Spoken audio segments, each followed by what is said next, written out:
Okay, narrative therapy is an Australian-based psychology therapy that makes the client the focus and the expert in their own lives.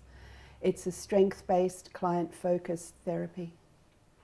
Well, in my opinion, everyone should use narrative therapy, and it just becomes a way of life. The basic principle of narratives of respect, curiosity, and generosity is something that we should just use all the time.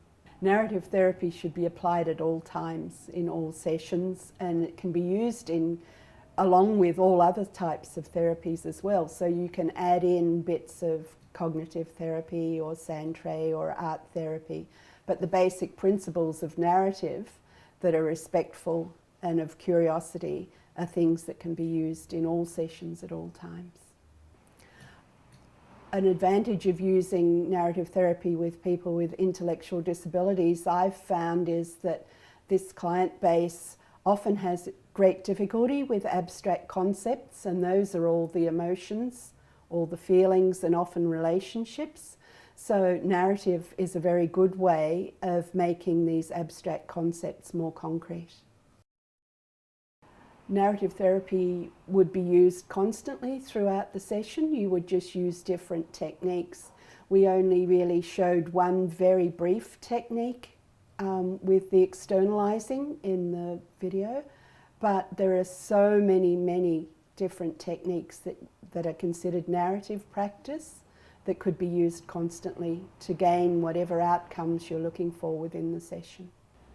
Narrative therapy as an advantage for counsellors, I think, is that you get more of the client's story, that it gives them a place to be, and you get to have a stronger understanding of how things are for them. For a client, an advantage of using narrative therapy would be that they are able to actually have a greater understanding of the problems and difficulties in their lives that are influenced by the trauma that they've experienced. And I guess by making for example, when we externalize the problem, by actually making the problem more concrete, it gives the client a place to stand and to build a team with the counsellor's help, to build a team to stand with them against the problem in their lives. They have the lived experience with the problem.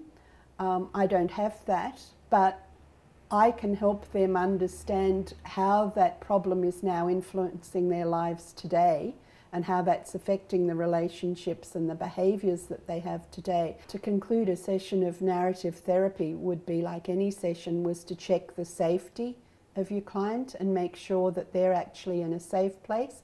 So I would probably ask a client, once I'd checked that we were okay with what we talked about today, was there anything else they would have liked to talk about? And then I'll check what they're going to be doing this afternoon, just to move them forward into the present and then into the future.